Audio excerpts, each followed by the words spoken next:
اهلا بكم اعزائي المشاهدين اصدقائي في حلقه جديده. هنتكلم النهارده عن موضوع يمكن اتكلمنا فيه زمان، لكن النهارده حابب اضيف بعض الحاجات اللي هي الموضوع ليه المطاعم ممكن تقفل، ليه الشركات بتقفل. اول حاجه لما يكونش انت عامل دراسه جدوى، انت مش عامل دراسه جدوى فالموضوع بيبقى في خطوره شويه. لازم تعمل دراسه جدوى لاي شيء في حياتك، اي مشروع حتى لو كان مطعم صغير. لازم افكر المنيو بتاعي هيبقى عامل ازاي، الايدنتيتي، هويه المطعم ده، هل فرايد تشيكن، هل برجر، هل بيتزا، هل كذا. ده هيحدد انت فين. هتخاطب الناس ازاي، يعني تخاطب اي شريحه، A كلاس ولا B ولا C. دي حاجه مهمه جدا لازم تحطها في اعتبارك لما تيجي تقرر تعمل مطعم او تنشئ شركه. هتبيع لمين، مين الكلاينت بتاعك، انت عايز A ولا B ولا C. كل دي حاجات لازم تفكر فيها وانت تعمل دراسه الجدوى. المنيو انجينيرنج هيبقى ماشي ازاي، توقعاتك، المحيطين بيك، الكومباتيتور بتوعك، اللوكيشن زي ما قلنا زمان، لوكيشن ذي اللوكيشن ذي اللوكيشن. اهم حاجه اللوكيشن. العملاء بتوعك هتقدم لهم ايه اللي هتقدمه مختلف عن السوق اللي حواليك. يبقى اول حاجه دراسه الجدوى. وانا عايز اتكلم النهارده من تجربه واقعيه حصلت، دي فعلا تجربه واقعيه انا لمستها. موجوده شركه فاتحه بقالها سنه ونص او سنتين، بيعملوا كاترينج وبيعملوا كذا وبيعملوا مشروعات وبيعملوا مطاعم، لكن فجأة قرروا ان هم يتوقفوا. ليه؟ هم مش قادرين يتحملوا الخسائر اللي لحقت بيهم، ملايين يعني، 15 18 مليون. طب ليه؟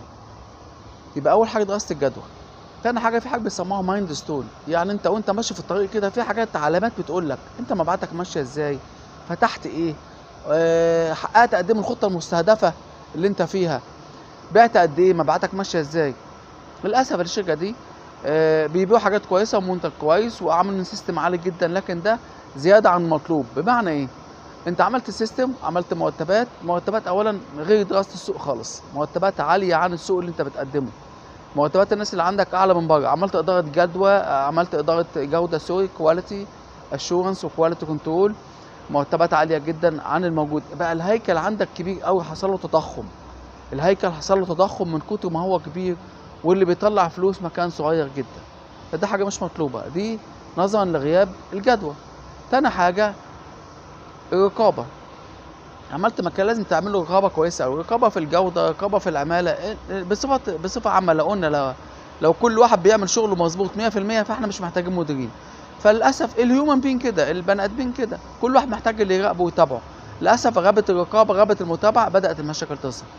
بدأت مشاكل تظهر بقى في الأكل، في الشرب، في الفود اللي بتقدمه للناس. بدأ عندك موقع فتحته واشتغل كويس، وبعدين قفل بسبب موضوع الرقابة. المانجمنت ساجي مانجمنت، ممكن الإدارة تكون الإدارة مش قوية، الإدارة مش متابعة كويس، وده بداية الفشل للأسف يعني إنك يبقى عندك إدارة مش متابعة، دي حاجة مش كويسة جدا. الاستاف، أنت بتختار ناس لإيه؟ أنت بتختار الناس وأنت بتختار الاستاف لازم تكون محدد أوي أنت محتاج إيه. كم الاستراكشر بتاعتك ماشيه ازاي، الهيكل الوظيفي، التدرج الوظيفي ماشي ازاي، محتاج كم شيف، كم مدير، كم طباخ، ومين اللي يعمل ايه. لما تعين حد وبعد ما تعينه باسبوعين 3 تكتشف ان هو مش كيبل، واللي معينه رئيس مجلس اداره شخصيا، فدي تبقى مشكله كبيره قوي. انك تعين حد وتقول بعد 3 اسابيع انه اداؤه غير مرضي، مشكله كبيره قوي. دي حاجات انا بقول لك كيس ستادي انا عشتها. لما تعين شيف ما يعملش تيست، وتصير انك انت ما تعملوش تيست وتقول انا واثق فيه، بعد 3 اسابيع يجي يعمل تيست بقى الشغل اللي هينزل عليه فعليا، يلاقي التيست بتاعه، تكتشف ان التيست بتاعه مش عاجبك، يبقى دي لا تلوم على الشيف، انا اسف، لوم على اللي اختار الشيف، لوم على الناس اللي اختاروه وقرروا ان هم يختاروا الراجل ده.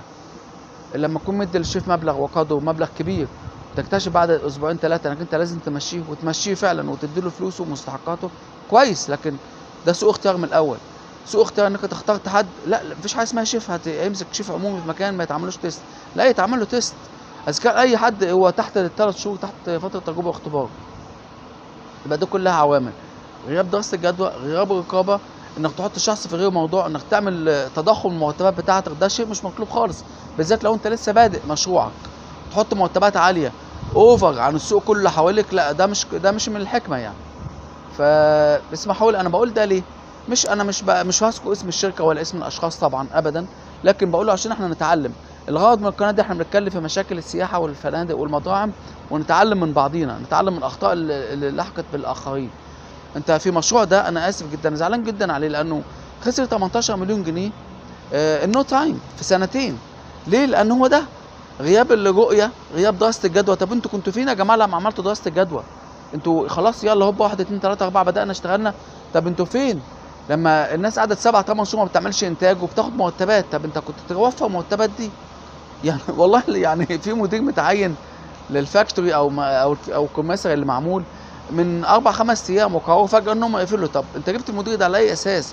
فين دراسه الجدوى؟ فين الخطوات اللي انت خدتها عشان تلجأ للطرق الصحيحه وتضمن نجاح المشروع اللي انت فيه؟ وفجاه للاسف خلال اسبوع لا احنا هنقفل الكمثري اللي هو مركز تصنيع ومركز تجهيز والفروع كلها، ولغوا عقود صارفين عليها بالملايين.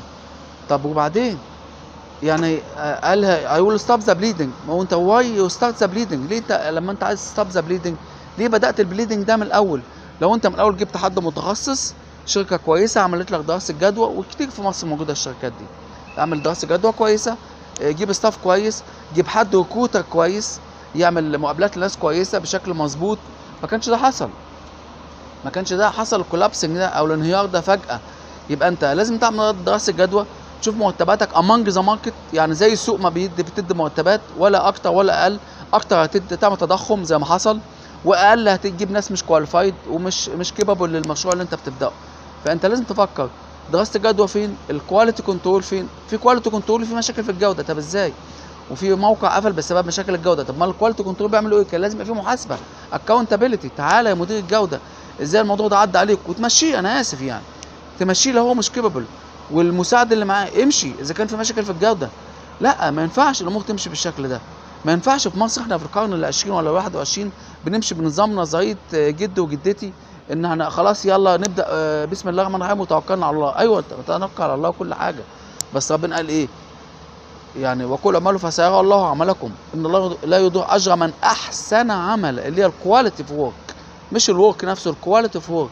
انت حواليك كومباتيتور كتير والسوق وايل، لو انت ما خدتش بالك لا هتلاقي نفسك ضعت زي ما حاصل كده. تلاقي نفسك في ثانيه مهدد انك تقفل، وده اللي بيحصل، انك تفتح وخلاص تقفل مره واحده، ان تقفل مصنع وتقفل موقع وتقفل موقعين كمان تانيين النو تايم في خلال اسبوع.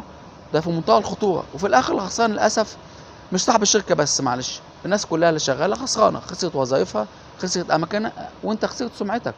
يعني انت كام بيت اتفتحوا واتقفلوا في وقت قصير جدا بسبب حاجه زي كده. فلازم نخلي بالنا يا جماعه، احنا بنوعي بعض، احنا في سوق واحد، احنا في مركب واحده، احنا كلنا كمجتمع كمصريين كعرب ايا كان، بحط تحتها كلنا بقى 100,000 حاجه يعني.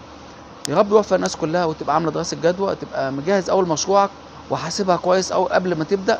لازم تبقى حاسب كويس قوي ومجهز كويس قوي ومرتب ومخطط كويس جدا. والى اللقاء ان شاء الله في حلقه جايه نتكلم فيها عن امور اخرى. شكرا، مع السلامه.